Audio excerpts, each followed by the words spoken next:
Human values and human worth. Dhamma is something very profound. If the world did not have Dhamma as water to put out its fires, it would be a very difficult place, an impossible place to live. Dhamma is something that the heart can hold to, something that nourishes the heart, enabling people to be good and to find peace. The religion, the aspect of Dhamma we can describe to one another, is simply the good and right teaching of the Buddha, which can guide societies and nations as well as individuals like our families and ourselves. It's unequaled in producing good and noble qualities in the hearts of people everywhere. Any home, any family, any individual without the religion, without moral virtue to protect and train the heart, is sure to be constantly troubled and restless, lacking any sense of well-being and equilibrium. Quarrels tend to flare up in families like this and then spread out into society, to the neighborhood and the workplace. Our inability to get along with one another comes, for the most part, from going against the principles of morality, which are correct, noble, and good. In particular, when a husband and wife have trouble getting along with each other, it's because one or the other has gone beyond the bounds of two principles taught by the Buddha: contentment with one's possessions while not infringing on those of others, and fewness of wants. In other words, if you have one spouse, don't try to have two, because once you have two, they're bound to become arch rivals.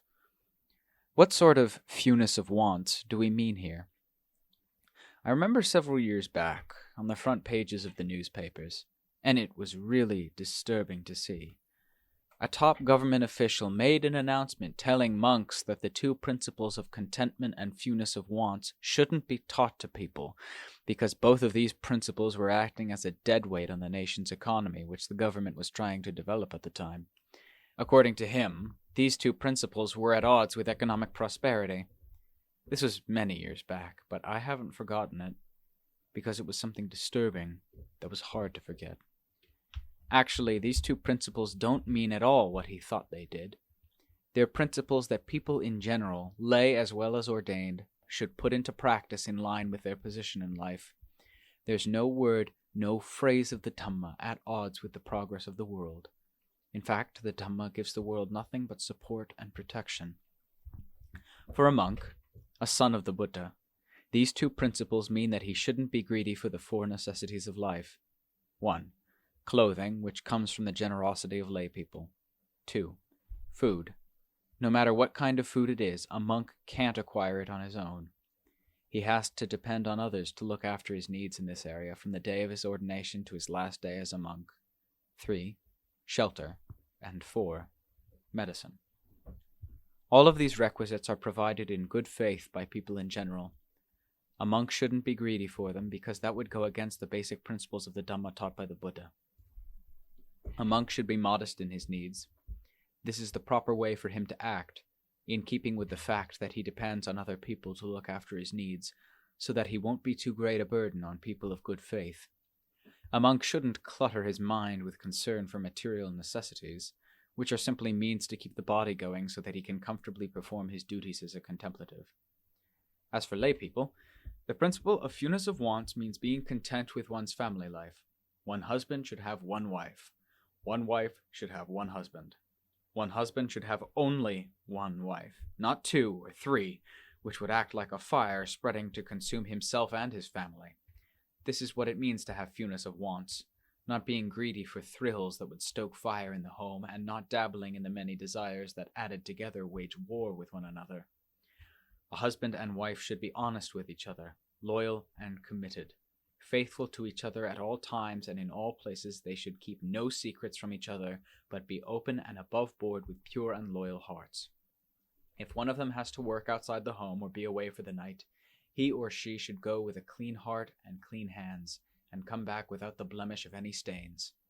If one of them has to go away on business, no matter how far, it should be done in such a way that the one at home needn't worry or be troubled that the one going away is doing anything wrong and neglecting the principle of fewness of wants by sleeping with someone outside the legitimate account. Worries like these are worse than 100 spirits returning from the dead to grab a person's entrails and squeeze them to bits. If a husband or wife must go away for a long time, it should be for reasons that aim at maintaining the family in happiness and joy.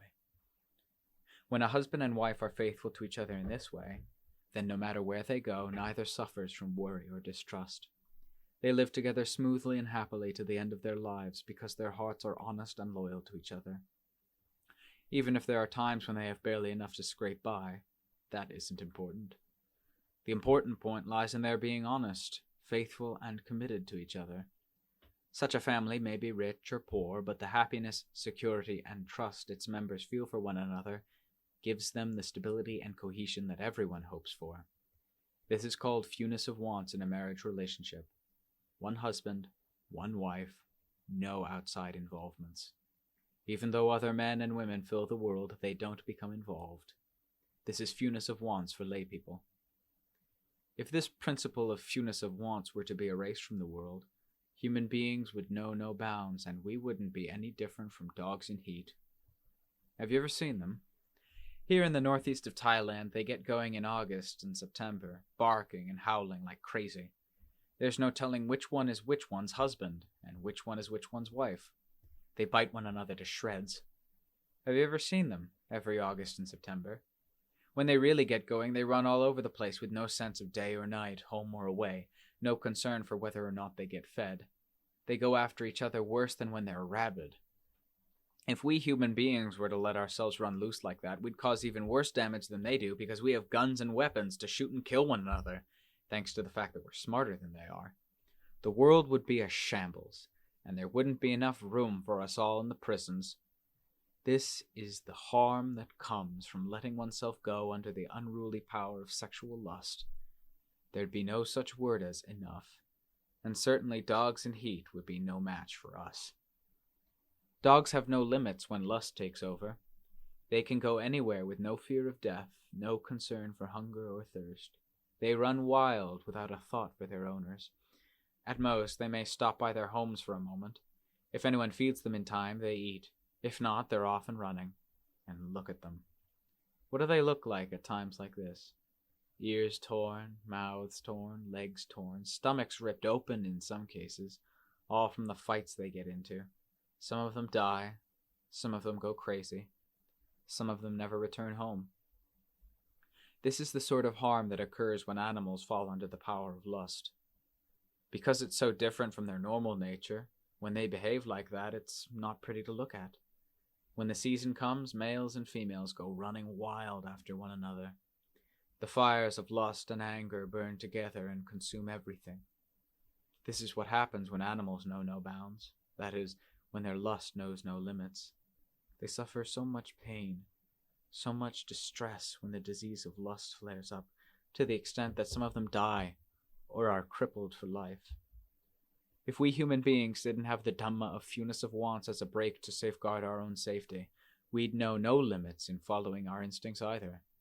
Because of our intelligence, we'd cause much more harm and destruction to one another than animals do. When we're intelligent in the right way, it's an honor and a benefit to ourselves, our family, and nation.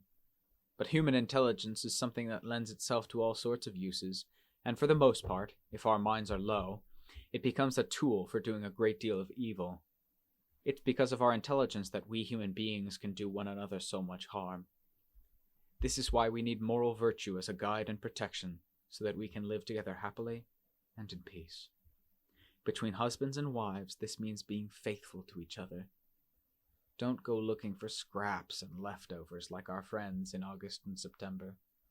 That's not a course of action that human beings, who know enough to have a sense of right and wrong, good and bad, should put into practice. Otherwise, we'll destroy, or at the very least reduce, the honor of our human status. Worse than that, we'll ruin ourselves to the point of having absolutely no worth. To give in to the moods of our inner fires, looking for scraps and leftovers in bars, nightclubs, massage parlors, and other places catering to this sort of thing, is to destroy our inner virtue as human beings, because it's nothing more than the way of animals who know no bounds of propriety, but know only how to get carried away with their passion and bite one another to shreds. For this reason, it's not a course we human beings should follow, and especially when we're married. because it contradicts the family bounds we've established in line with the universally recognized moral principles of human beings. To act without restraint in this way would do such damage to a spouse's heart that no treatment could cure the sorrow and bring the heart back to normal. So, husbands and wives who cherish each other's worth should never do this sort of thing. Love can quickly turn to hatred, and spouses turn to enemies when we disobey the principle of fewness of wants. To lack this principle is to lack an important guarantee for the family's well-being. The principle of fewness of wants is not an insignificant one. It's one that allows a husband and wife to keep a firm and stable hold on each other's hearts throughout time, one by which they can be loyal to each other in a way that will never fade. The money the family earns will all flow together into one place and not go leaking out to feed the vultures and crows of sensual desire. No matter how much is spent, every penny goes towards the family's well-being. The wealth gained by the family thus becomes a source of joy for them. Its expenditure is reasonable, benefiting both parents and children, so that its true value is realized. This is why the Buddha teaches us to train our hearts in the way of the Dhamma. The heart is very important. A stable heart means stable wealth. If the heart is unstable, our wealth is unstable as well. It will leak away day and night because the heart creates the leak and can't keep hold of anything at all. When a water jar is still intact, it can serve its full purpose.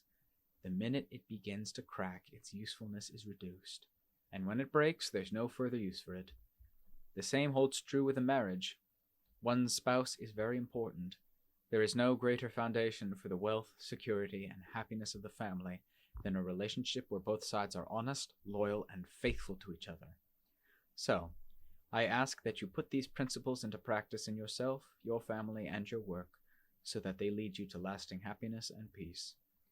Don't let yourself stray from the principles of moral virtue that protect and maintain your own inner worth, together with your family's peace and contentment. The defilement of sexual craving, if left to itself, knows virtually no limits or sense of reason. As the Buddha said, there is no river equal to craving. Rivers, seas, and oceans, no matter how vast and deep, still have their banks, their shores, their islands and sandbars. But sensual craving has no limits, no islands or banks, no means for keeping itself within the bounds of moderation and propriety. It flows day and night, flooding its banks in the heart at all times. If we didn't have the teachings of moral virtue as a levee to keep it in check, the world would be in total chaos due to the pull of craving and jealousy.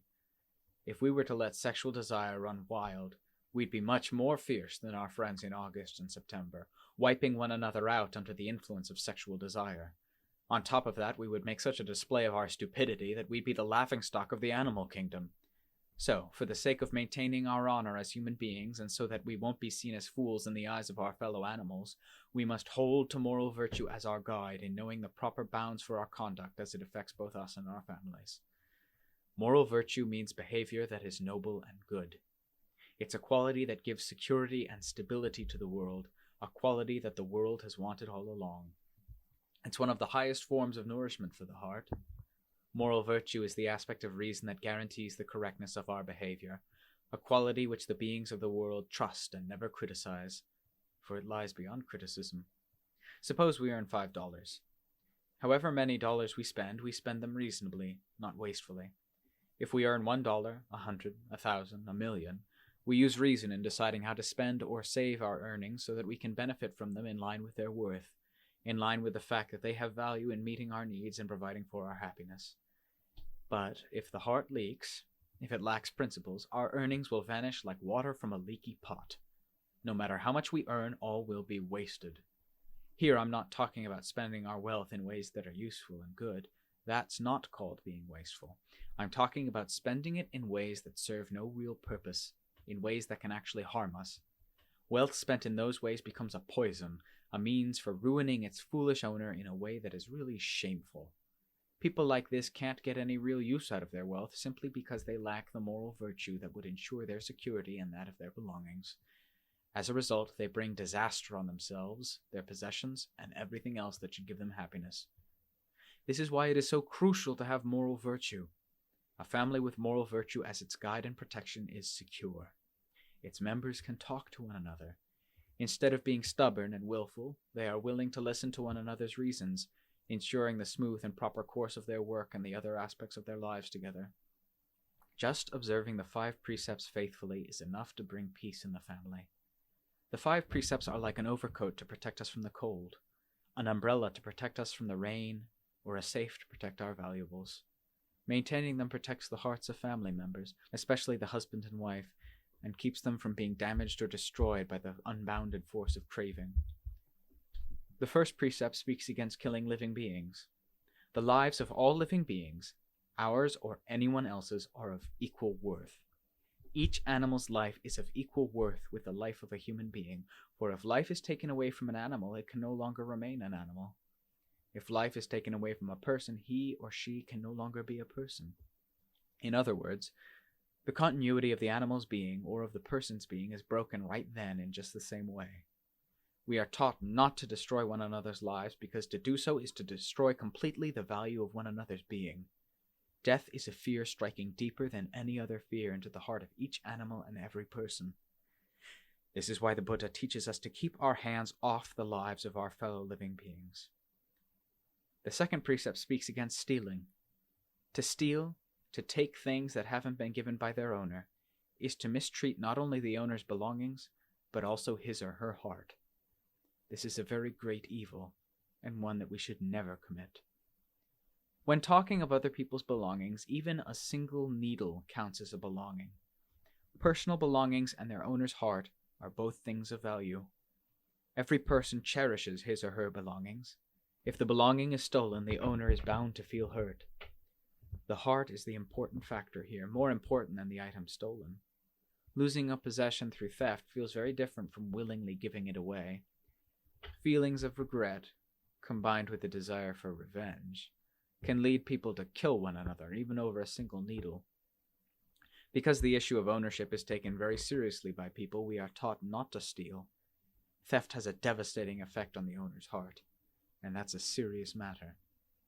The act of stealing and the act of voluntary giving are 2 very different matters. When it's a question of voluntary giving, any amount is easy to part with. To say nothing of a single needle, we can be happy even giving things away by the hundreds or thousands or millions.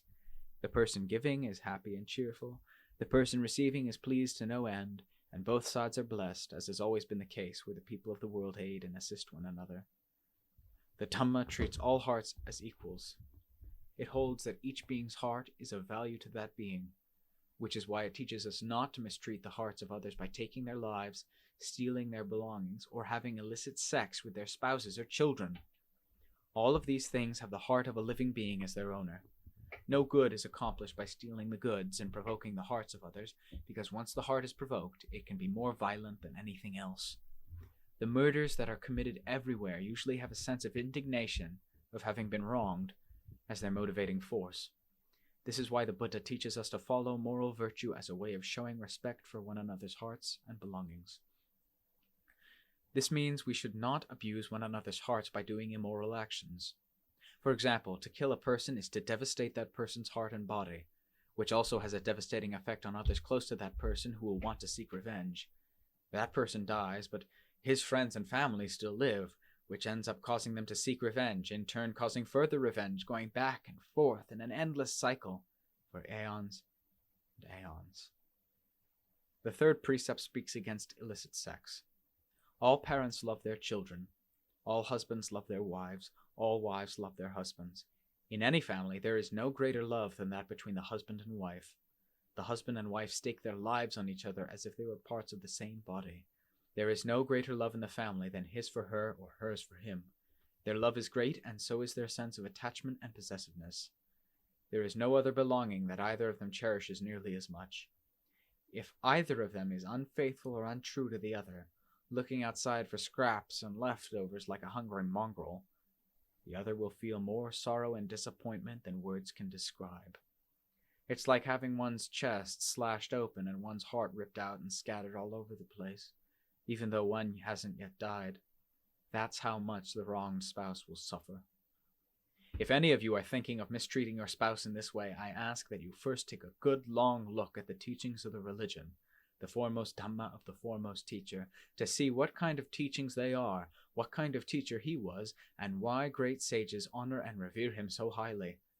As for the defilement of sexual craving, are there any sages who honor and revere it as anything special? So why is it that we honor and revere it so much? When you start considering in this way, you'll be able to resist and avoid these defilements at least to some extent. At the very least, you'll be one of the more civilized members of the circle of those who still have defilements in their hearts. Your spouse will be able to sleep peacefully, secure, and proud, instead of swallowing tears of misery, which is the direction the world is heedlessly rushing everywhere you look. You're people in society. You have sharper eyes than the old monk sitting before you here saying this with his eyes and ears closed, so surely you've seen what I'm talking about. For the sake of mutual honor and smooth relations between husband and wife, there are some duties in the family where he should be in charge and which she shouldn't interfere with unless he asks for her help. There are other duties where she should be in charge and which he shouldn't interfere with unless she asks for his help. Each should let the other be in charge of whatever the other is best at. Each should honor and show deference to the other and not curse the other. Always show respect when you speak of your spouse's family. Never speak of them with contempt. Even though there may be times when your opinions conflict, keep the issue between just the two of you. Don't go dragging in each other's family background, for that would be to show contempt for your spouse's heart in a way that can't be forgotten and can lead to a split in the family, something neither of you wants. When differences of opinion come between you, don't be quick to feel anger or hatred. Think of the past before you were married, and of how much you suffered from fear that your engagement would fall through. On top of that, think of all the trouble your families were put to as well. Now that you are married in line with your hopes, you should care for your union to see that it lasts as long as you both are alive. By becoming husband and wife, you willingly gave your lives to each other. If any issue arises between the two of you, think of it as teeth biting the tongue. They lie close together, so it's only normal that they should get in the way of each other now and then. Both of you share responsibility for each other, so you should regard your stability together as more important than the small issues between you that might hurt your relationship. Always remember that both of you have left your parents, and now each of you holds to the other as parent, friend, and life mate. Whatever you do, think of the heart of your owner. That is, the wife is the owner of the husband, and the husband the owner of the wife. And don't do anything that would hurt your owner's feelings. Anything without an owner to look after it, no matter what, tends to be unsafe, so always think of your owner. Don't be heedless or lax in your behavior, and your family will then be stable and secure. All of this is part of the principle of fewness of wants. If you take this principle to heart, you can go wherever you like with a clear heart, whether your work keeps you at home or takes you away, for each of you can trust the other. The earnings you gain can provide for the family's happiness because you go in all honesty and work in all honesty for the sake of the family's well-being, contentment, and peace. Even if the family is lacking in some things, in line with the principle of impermanence, it's not nearly as serious as when a husband or wife starts looking outside. That's something very destructive. When a family has this sort of problem lurking inside it, then even if it has millions in the bank, it won't be able to find any happiness. But a family that lives by the principle of fewness of wants, keeping your husband in mind, keeping your wife in mind, keeping in mind what belongs to you and what belongs to others without overstepping your bounds, is sure to be happy and at peace. Even if things may be lacking at times, the family can live in contentment. The family relationship between husband and wife is the important factor in our lives as human beings. If this is sound, then when children are born, they won't bear the emotional scars of having their parents fight over the issues that arise when one of them goes out of bounds. When parents argue over things, a lack of this or that or whatever, it's not too serious and can be taken as normal. But quarreling over infidelity is very serious and embarrasses everyone in the family. So, for this reason, you should always be very strict with yourself in this matter. Don't let yourself be heedless or lax in your behavior. As for quarreling about other matters, you should be careful about that too. When parents quarrel for any reason, the children can't look one another in the face. When they go to school or out with their friends, they can't look their friends in the face because of their embarrassment. The fourth precept speaks against lying. Why did the Buddha teach us not to lie? Let's think about it. Is there anything good about lying? Suppose everyone in the country, everyone in the world, lied to one another whenever they met. Wherever you'd go, there'd be nothing but lies. You wouldn't be able to get the truth out of anyone at all. If this were the case, how could we human beings live with one another? It would be impossible. If we couldn't get any truth or honesty from one another, we wouldn't be able to live together. So, in order that friends, husbands, wives, parents, children, and people throughout society can live together and trust one another, we need to be honest and hold to truthfulness as a basic principle in all our dealings. Society will then have a strong foundation. Here I'm giving just a short explanation of the fourth precept so that you will see how great the value of truthfulness is. People live together in harmony because of truthfulness, not because of lies and dishonesty. Lies are very destructive to the world. People who hope for one another's well-being should be entirely honest and truthful in their dealings. Lies are like disembodied spirits that deceive people and eat away at social values. This is why a society of good people despises those who tell lies and does its best to keep them out of its midst. The only people who like lying are those who harvest their crops from the hearts and livers of others. In other words, those who make their living by fraud and deceit. Thus, lying is a means of livelihood only for evil people, but is of absolutely no use to good people. The Buddha taught us not to lie, because lies are like executioners waiting to torture people and bring them to a bad end. The fifth precept speaks against drinking alcohol. What is alcohol? Alcohol here refers to any intoxicant. It changes the person who takes it from a full human being to one with something lacking. The more we take it, the more we're lacking, to the point where we become raving lunatics. When we were newly born, our parents never gave us alcohol to drink. They gave us only healthy, nutritious things like food and mother's milk. We were able to grow to adulthood because of our mother's milk and the other good, nutritious foods our parents gave us. But, after having grown up on good, nutritious food, we then take alcohol and other intoxicants to poison and drug ourselves. Exactly where this adds to the value of our status as human beings is something I have yet to see. Think about this for a minute. Suppose that all of us sitting here were drunk, from old Grandfather Bua on down. Suppose we were all roaring drunk, sprawled all over the roadsides. Everywhere you went, there'd be people defecating and urinating in their pants all over the place, with no ordinary human sense of shame or embarrassment. Could you stand to look at it? If alcohol were really good, as people like to pretend it is, wouldn't then good people express their admiration for drunkards sprawled all over the roadsides, their urine and excrement covering themselves and their surroundings? These drunkards are really outstanding, aren't they? They don't have to look for a place to defecate. They can do it right in their pants. Ordinary people can't do that. These drunkards are really extraordinary, aren't they? Would they ever say anything like this? This is why the Buddha cautioned us against drinking alcohol. He didn't want people all over the nation to be crazy, ruining their good human manners and ruining their work.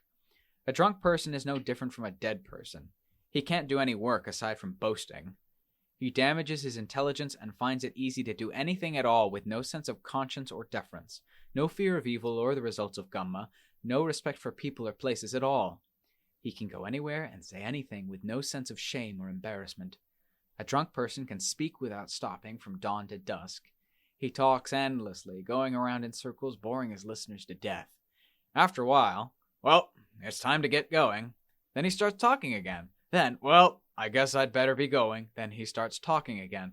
He goes on and on like this all day long. I guess I'd better be going, all day long, but he never goes. That's a drunk person. He speaks without any purpose, any aim, any substance, any concern for whether what he says is good or bad, right or wrong.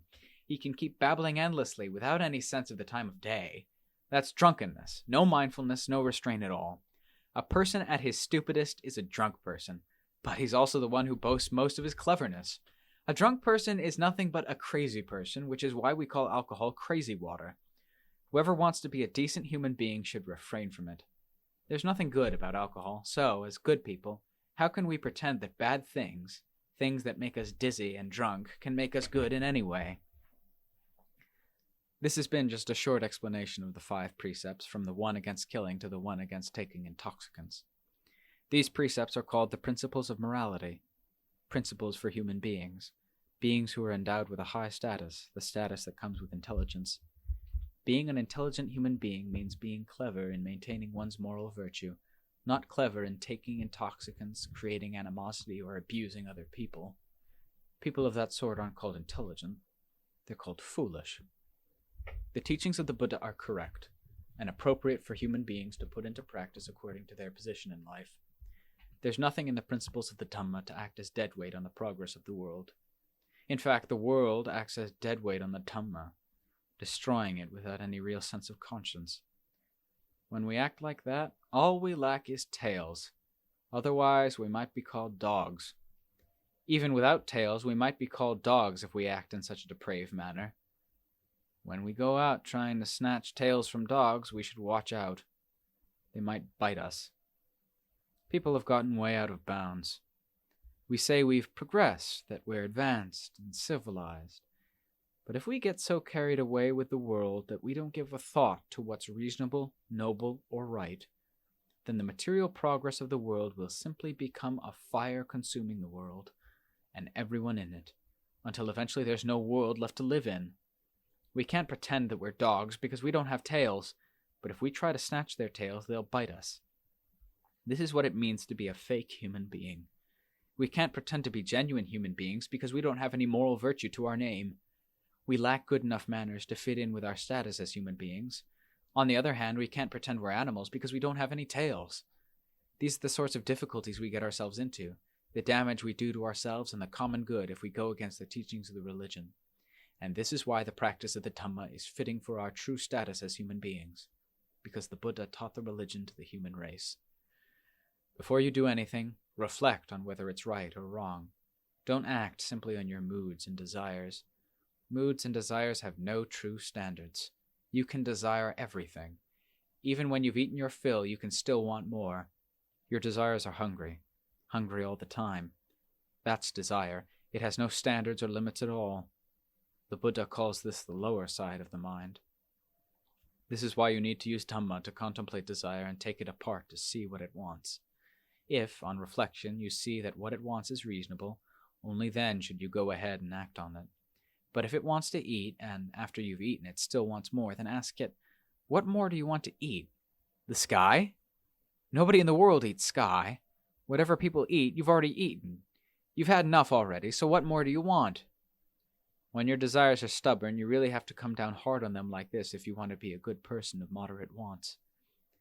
If left to themselves, our desires and moods know no limits, so we must teach ourselves, even force ourselves, to stay within proper limits. If we act merely in line with our desires, the human race will degenerate. So we need to take the principles of moral virtue as our guide. The teachings of the religion are an important means to ensure that we are good people living in happiness and peace. If we lack moral virtue, then even if we search for happiness until the day we die, we'll never find it.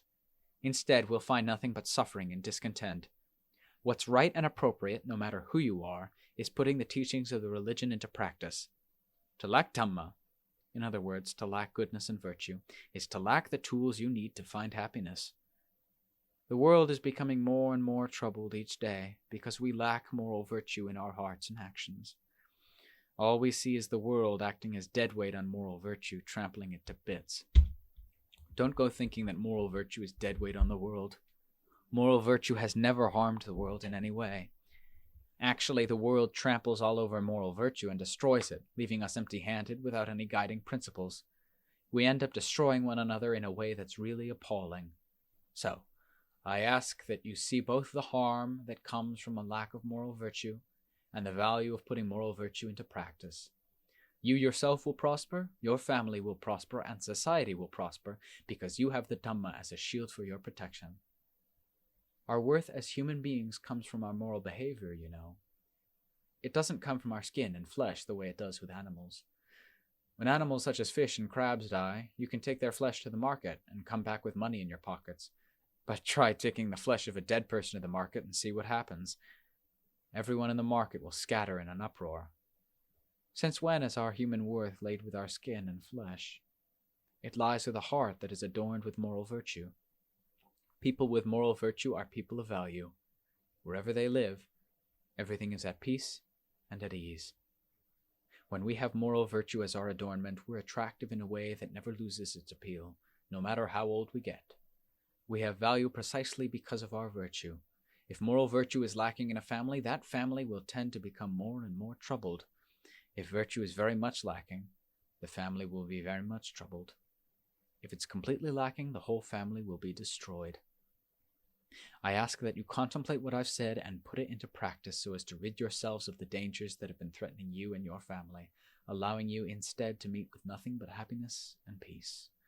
In particular, husbands and wives should be determined to treat one another well. I ask that you treat your spouse as having equal worth with yourself. Don't try to debase your spouse's value and exalt your own through the power of your moods. Treat each other as having equal value, both in moral terms and in terms of the family. Your family will then prosper and be happy.